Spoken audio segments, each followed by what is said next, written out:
This is Faith at Faith and Books. How are you doing? I've been meaning to get my hair cut and I just haven't had a chance. And I am recuperating from another kidney stone. So I haven't had the best Christmas or Advent so far. It's been kind of rough. But I've had a lot of time to sit and think about things, and I've been watching some YouTube, and I saw Anne at In Search of Wonders announcement. Well, I think she made the announcement a while ago, but then I think she was doing her pile of possibilities for her Epistolary January, and that just made me think. And so while I was, or still am, trying to recuperate from this kidney stone, I was thinking about epistolary things. Did I say that right? I'm not sure. Anyway, sorry.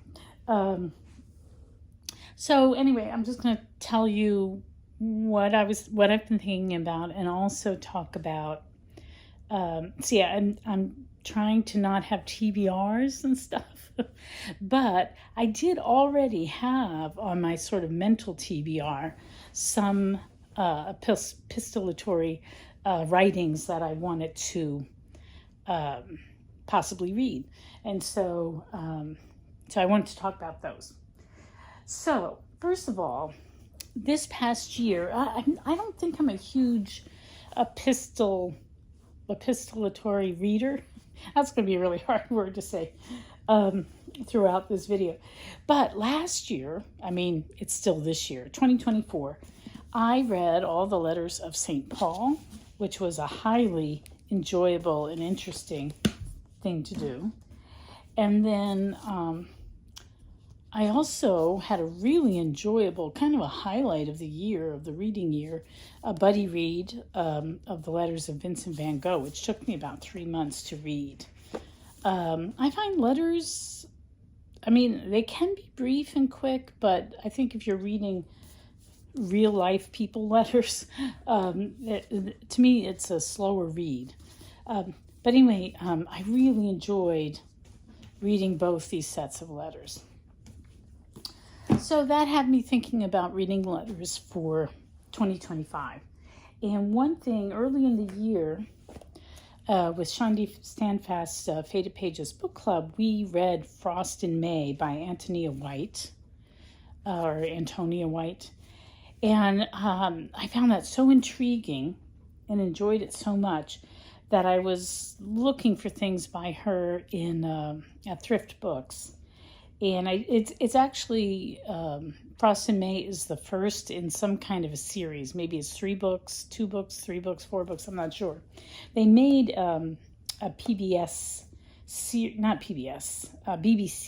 series about it, like back in the, I don't know, when did that take place? In the 80s, maybe? But this book is a collection of letters. Now, she had, somebody had read her book, Frost in May, and was intrigued by it and wrote to her because, and he goes by the name Peter. And I haven't read this yet, I've learned about it. And he was really intrigued by her relationship with the Catholic Church because she obviously left Catholicism. And so they started, and he was struggling too. So they started writing back and forth. This is the collection.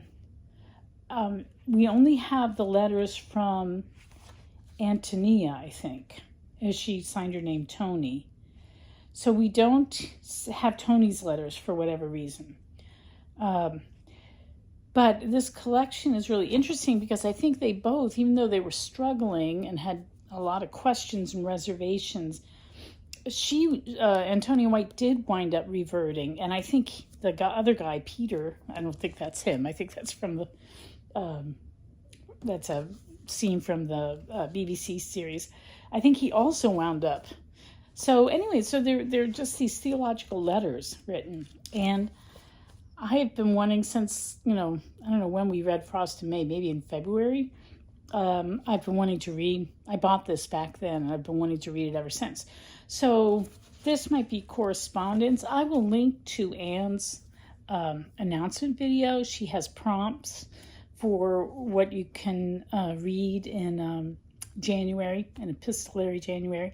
There are other co-hosts as well. I've been watching a few of their videos too. But anyway, if I chose to read this in January, if I chose to participate in January, this would be something that on the radar. I think this would be the correspondence prompt, yeah. Then, when I was doing a tag a few weeks ago, and one of the things was listing books that made you laugh, and I mentioned this one, Radical Prunings, a novel of officious advice from the Contessa of Compost by Bonnie Thomas Abbott, and commented and said this would count. Now these aren't letters, but these are columns written, gardening columns written, or they're fictional. It's not a real collection. But anyway, here's a postcard from the. Oh no, she's just calling. The title of that particular article is Postcard from the Smoky Platform. Anyway, so I was thinking of rereading this one. I've been wanting to reread it. It's a hoot. And I love to read something about gardening in January because it's so dark and gloomy. And it's a good time to think about your garden. And I'm resolved next year to do more in my garden. So I think I'll start the year off by rereading this. And this is nice and light, so I can read other stuff without feeling overwhelmed. And this would, as Anne gave me permission, this would fit in with the Epistolary January. And then I kept waiting for the people listing the different books they were going to read. One of them is love letters. And I kept waiting for them to mention these particular love letters, which I think are probably the most famous love letters. And they are the letters of Abelard and Heloise. Well, nobody did mention them.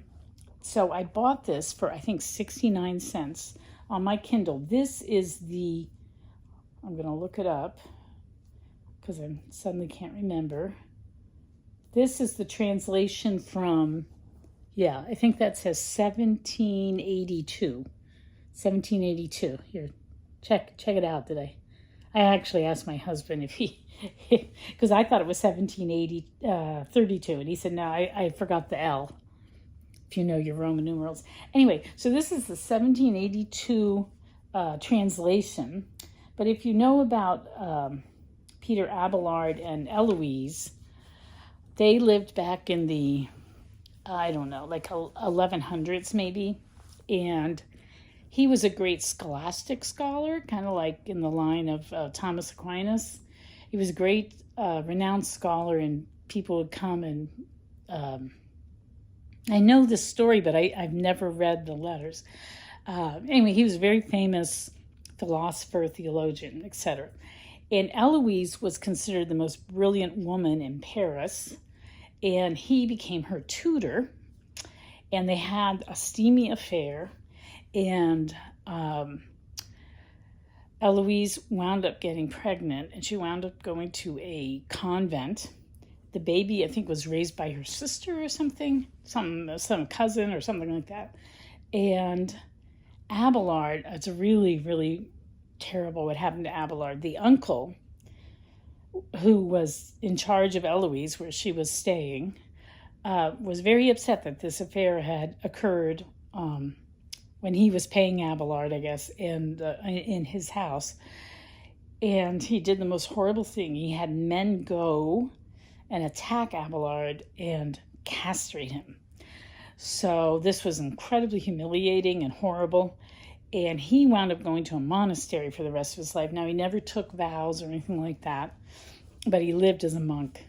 And I think they still wrote some letters. Now, I've never read this, so I don't know if this is all of them.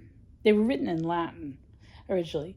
I don't know if this is all of them selected, and if this is just like in the throes of their romance, or was it, maybe they didn't need to write letters then, so maybe it was when they were both separated. They were strange people, though. I really think they were strange people. And the reason why is they named their only child Astrolabe after the scientific instrument that I think had just been invented or something. Yeah, poor Astrolabe. So anyway, so I do think they were, they were like the hoi polloi of their time, I guess, because they were so smart and so, looked up to. And anyway, so these are very, very famous letters. And I was surprised that they hadn't come up with love letters. Actually, I think of them as a, classic. So anyway, so I don't know if I'm going to read this from cover to cover, but maybe more like dip into it, see what they're like. Yeah, so that's the third thing that I was inspired to try to read for Epistolary January, though I'm not guaranteeing that I will read these in January. Maybe Radical Prunings I will. Sorry, my hair is dirty because I've just been, and it's so long, and there's so much static electricity in this place, on this couch, that my hair looks really weird, but I don't care. Anyway, more letters. I was thinking about the letters that my husband has really got into reading. I only have the Anti-Federalist Papers here, but there's the Federalist Papers. They were letters written to newspapers. So there were these dueling newspapers in New York at the time when they were trying to get the Constitution ratified. The Federalists were on the Constitution side. The Anti-Federalists they didn't want a strong central government. They didn't want a strong presidency. And so, but they're the ones that brought us the Bill of Rights. So, so these are kind of fascinating letters. I've read excerpts back in college, but my husband genuinely is interested in this stuff, and he's read the Federalist Papers and the Anti-Federalist Papers. I couldn't find a copy of the Federalist Papers. He also is really fascinated with the relationship between John Adams and Thomas Jefferson because, they started out as colleagues, then they grew to really dislike each other, and then they grew into kind of bitter enemies, and for many years they didn't talk. And then finally they reconciled. I think it was Abigail Adams who got John Adams to extend the olive branch to Thomas Jefferson. And then they had this incredible correspondence in their old age, and they became really good correspondents. And even they both died on the same day. I forget what year, but they both died on July 4th. And Thomas Jefferson died before John Adams, but John Adams, as he was dying, said, "Jefferson lives." Those were his last words. So anyway, so my husband went through a period where he was really interested in that dynamic between John Adams and Thomas Jefferson, and he's read all these. So he kind of likes to read historical letters.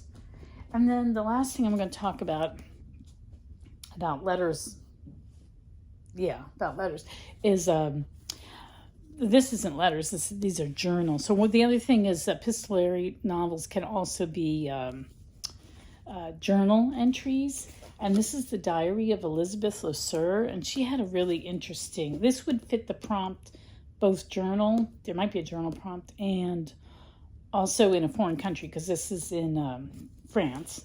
And Elisabeth LeSeur was when she was kind of alienated from her own religion, which was Catholicism, she met and fell in love with a French doctor who was an atheist, and he was sort of the Enlightenment kind of mentality, and he really kind of ridiculed religion. But then she had a reversion experience, and so it became a very painful thing to her that she loved her husband dearly, and he loved her, but she could not share her faith with him at all. And so she kept this diary, and it's profoundly moving. And it's not the best edited. I think there's a lot of repetition, but she was going through the same turmoil for years. And so there's a lot of repetition in that she's just re-talking to herself about how to cope with this terrible wound she felt in her marriage, even though she loved her husband so much. And what happened was she died, and her husband found the diary, and realized how much pain he'd caused her and how he could have been closer to her and what he kind of wasted their relationship. And he converted to Catholicism, and then he became a priest. He spent the rest of his life as a priest. So it's very moving. Even it's, to me, if you read it like a narrative, it's not going to work. It's more like meditations. It's almost more like meditations. But yeah, this is a really interesting, moving account of one, woman who's not famous for anything other than this happened to be found and published.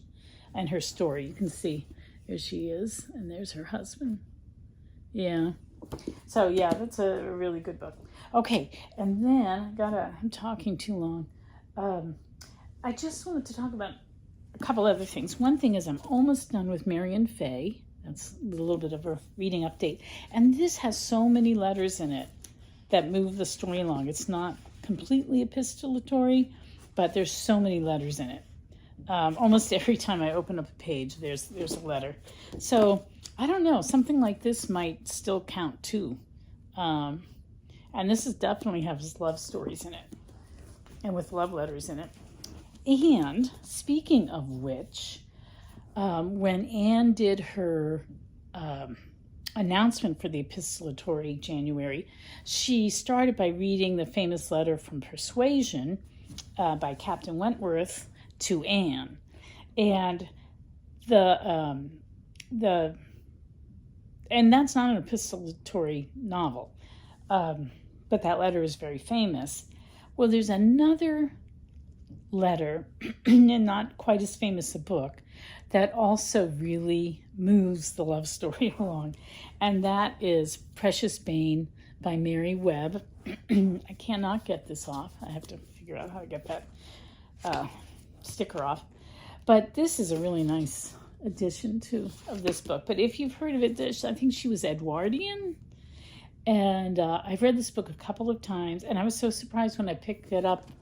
It's got a quote there from Paradise Lost, which is where the title is from. And I'm about to start reading Paradise Lost, so I thought that was a nice coincidence. But anyway, this has a letter in it that makes you laugh out loud, and it totally moves the story along. Yeah, it's really charming. So, and I was thinking of maybe trying to read this for February, because this is a love story. So if anybody would like to buddy read Precious Bane with me in February, because Valentine's Day, yeah, I would really like to do that. So yeah, let me know if you want to read Precious Bane. And then the other love story that I'm thinking of reading, this is something that I have not completed. I read half of it and then accidentally DNF'd it because I was just too overwhelmed. But I would really like to read Lorna Doone by R.D. Blackmore.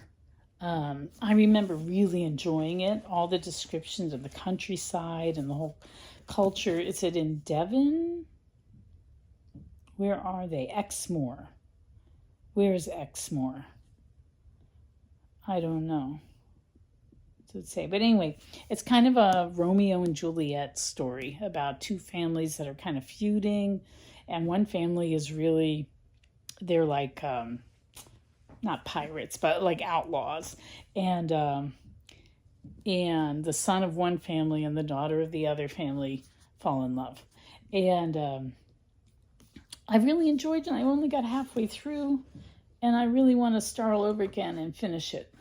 So that would be another good one for February if we want to read love stories for February. All right, I think that's all I wanted to talk about. I'm sorry it's 19 minutes. I'm going to see if I can cut something out. It's too long. All right, take care. I hope you're all doing well and having a better Advent than I am. Okay, bye.